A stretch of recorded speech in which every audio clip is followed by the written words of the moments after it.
Halo again everyone, welcome back again di Bitcoin Update. Apa kabar teman-teman semuanya? Semoga tetap dalam keadaan sehat, walaupun market belum sehat ya.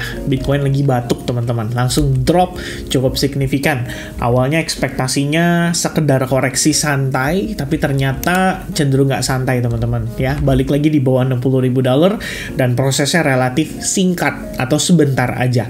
Jadi pasti bakal banyak menimbulkan sentimen yang lebih negatif lagi, dalam tanda kutip berpikir kalau wah naiknya sekian lama ya turunnya cepat sekali ya. Itu biasa common yang terjadi di market kripto. Tapi kita juga harus menyadari bahwa volatilitas kripto itu sangat signifikan. Ini pun sebenarnya kalau bagi saya ya, dengan experience yang kita punya sejak beberapa tahun terakhir ya, ngelihat Bitcoin turun kayak begini tuh sebenarnya nggak se-volatility itu dibandingkan dengan momen-momen kita bisa ngelihat Bitcoin turun $10.000 dalam satu hari. Jadi, apa yang kita dapatkan saat ini adalah regular movement on crypto, terutama Bitcoin, at least pada saat market lagi dalam keadaan overhype. Ya, dan kesimpulan yang saya dapatkan di sini dengan tekanan jual tadi malam secara sederhana adalah Bitcoin balik konsolidasi, guys. Oke, it is still boring, it is still back and forth ya, cuma maju mundur doang. September digadang-gadang sebagai bulannya negatif buat market kripto, Bitcoin terutama. Agustus juga demikian kalau kita ngelihat dari koin gas ya. Kalau kita ngelihat dari return history, rata-rata di bulan Agustus, September ya. Kalau Agustus sih cenderung mix teman-teman, dan so far di Agustus kita minus 7,8%-an. Meanwhile kalau September rata-rata bulannya merah. Jadi memang demikian, all the movement mungkin banget ya mencoba untuk meng-create setup untuk bulan Oktober nanti. For now, selling pressure masih ada, buying momentum juga masih ada.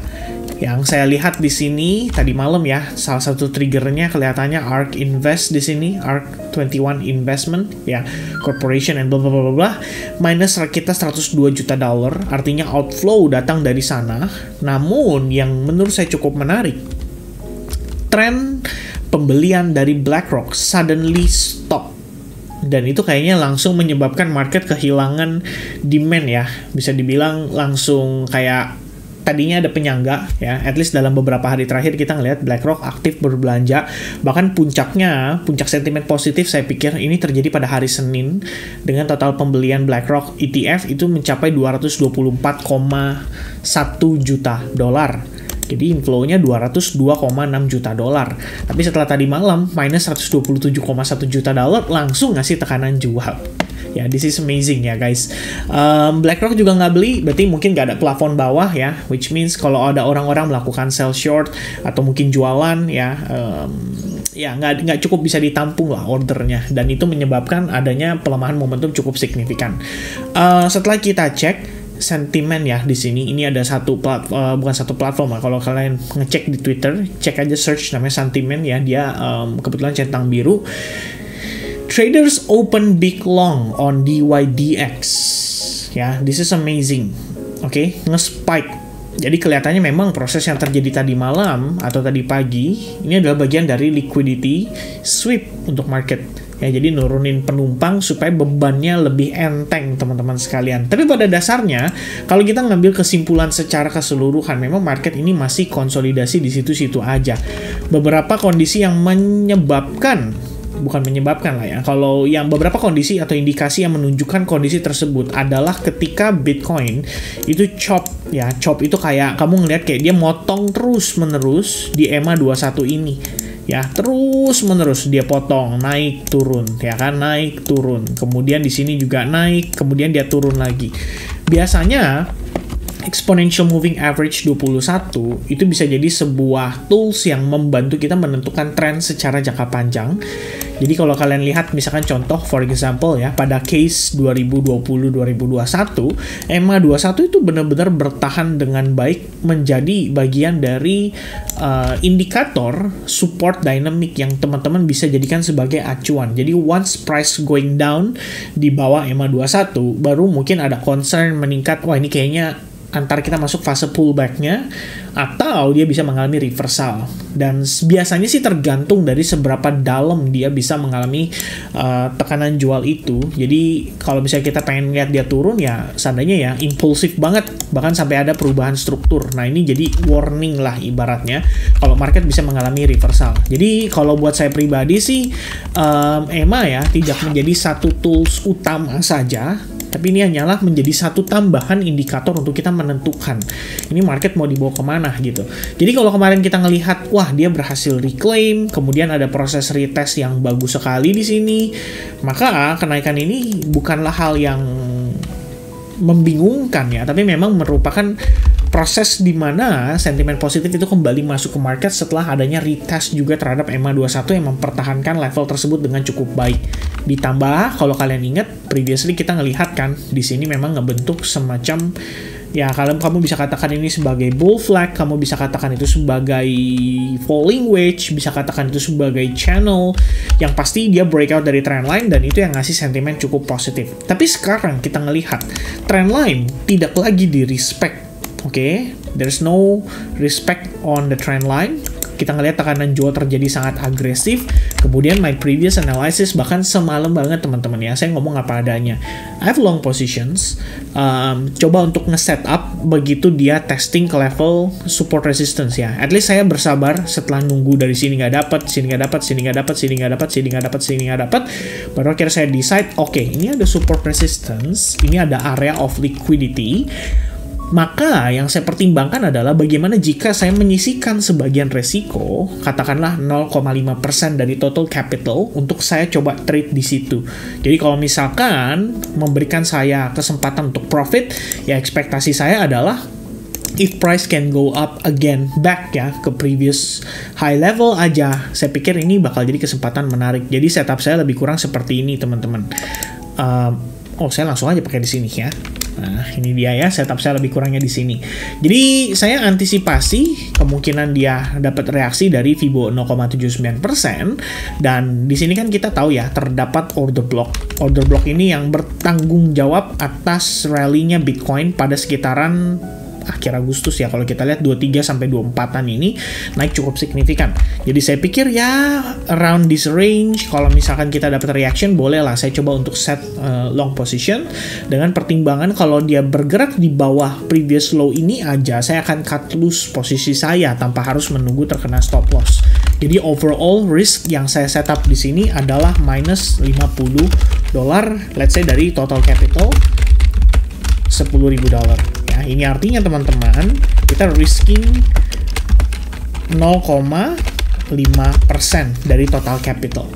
Nah, nanti teman-teman ngatur tuh ya position sizingnya kayak gimana. Pokoknya memastikan kalau saya rugi cuman mau $50 atau misalnya $100. Katakanlah 1%, 2% atau 0,5% dari total resiko, dari total capital yang kalian punya. Jadi pertimbangan saya seperti itu dan ternyata apa boleh buat ya, tidak sesuai atau tidak sejalan dengan ekspektasi, ya saya harus terima itu sebagai bagian dari resiko yang saya siap tanggung. Jadi memang dari awal kalau teman-teman ya ini sedikit mungkin sedikit reminder ya, pengingat kalau Anda melakukan transaksi pastikan selalu gunakan risk management yang proper. Jadi for example ya last night this is my result ya, at least for my 10k account ya kena hit ya by 0,5%. Tapi totalnya $46.65 karena saya entered agak lebih bagus ya mungkin posisinya. Dan ya secara keseluruhan I take it ya teman-teman. That's part of trading. Ya kalau misalnya saya bilang ke teman-teman ya, guys win rate saya bagus loh 100% nih, pasti untung, pasti cuan. Ya itu saya rasa kurang tepat ya untuk saya katakan kepada teman-teman sekalian. Karena faktanya di dalam trading misanalysis atau losing atau istilahnya ya kita bisa katakan ini salah analisa lah. Bukan salah analisa sih ya, tapi lebih tepatnya gimana ya teman-teman ya. Kita punya trading strategy, kita punya trading system, itu kita terapkan, kita menunggu hingga area discount, kita menunggu hingga level yang ideal untuk kita melakukan transaksi. Tapi gak setiap saat transaksi itu pasti tepat. Ya, sometimes ada kondisi market yang cukup overwhelming atau cukup membuat kita sedikit apa ya kalau kita bilang ya, bukan overwhelming itu bahasa Indonesia apa ya teman-teman ya, membuat kita kesulitan lah ya.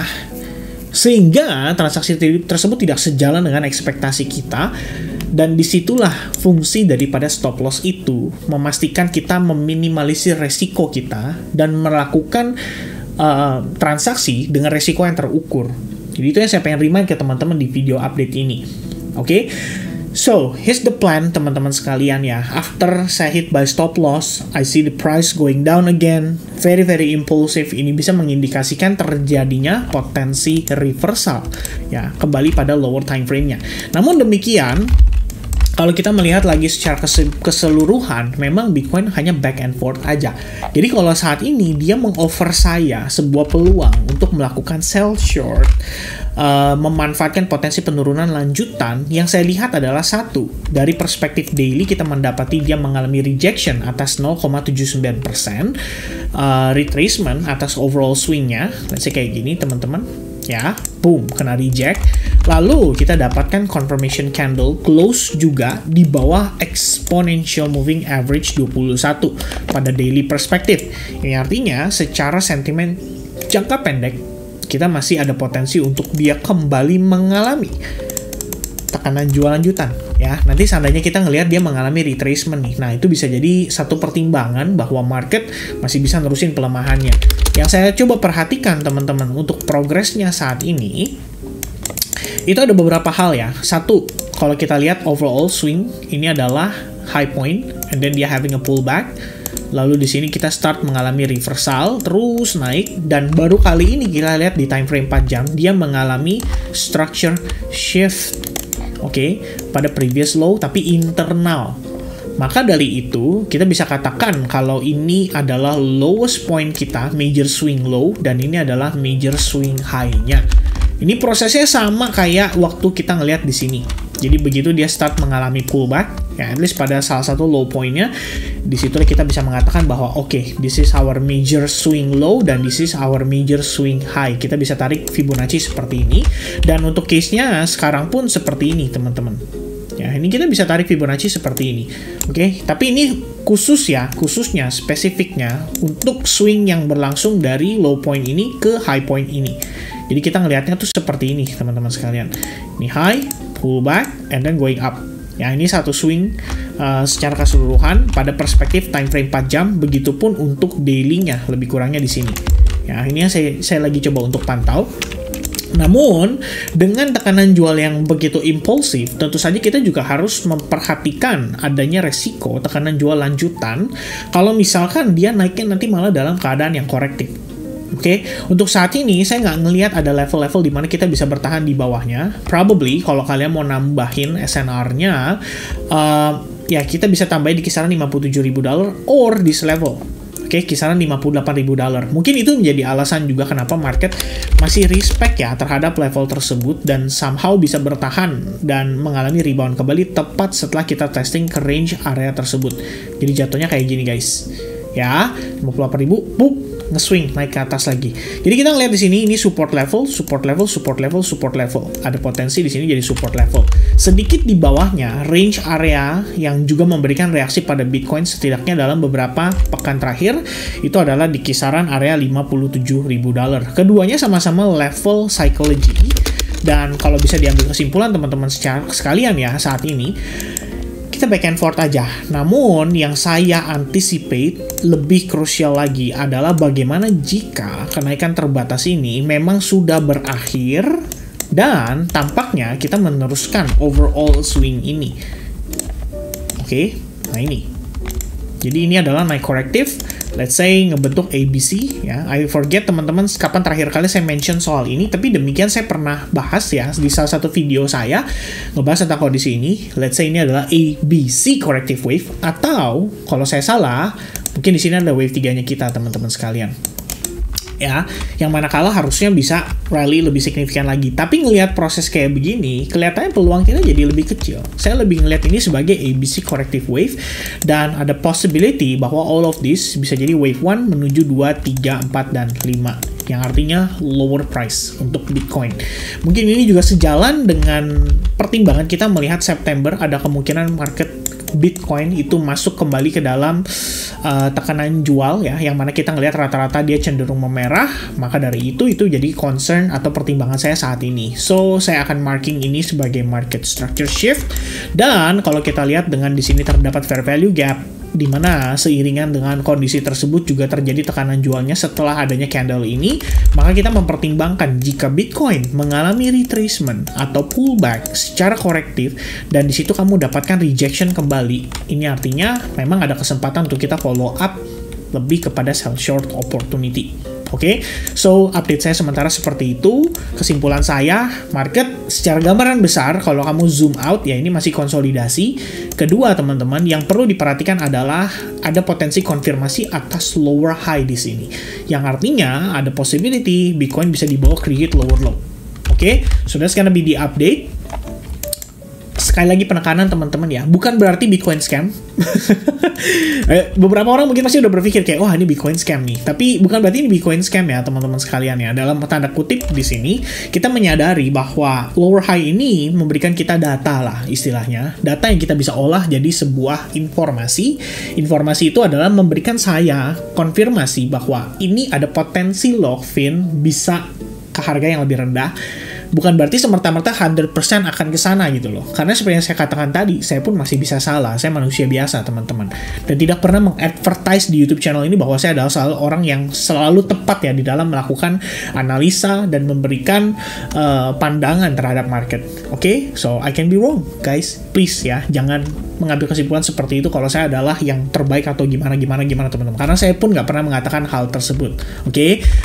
So, I'm just a normal human being. Semoga saja analisa dan informasi yang saya coba sampaikan di sini bisa jadi secondary opinion teman-teman ya di dalam menentukan whether is it good or not untuk kalian memanfaatkan kondisi market saat ini. At the same time sebenarnya teman-teman ya, ini bisa jadi kesempatan untuk kita dapatkan harga lebih murah di alts, probably untuk kita melakukan average dari harga yang relatif lebih murah.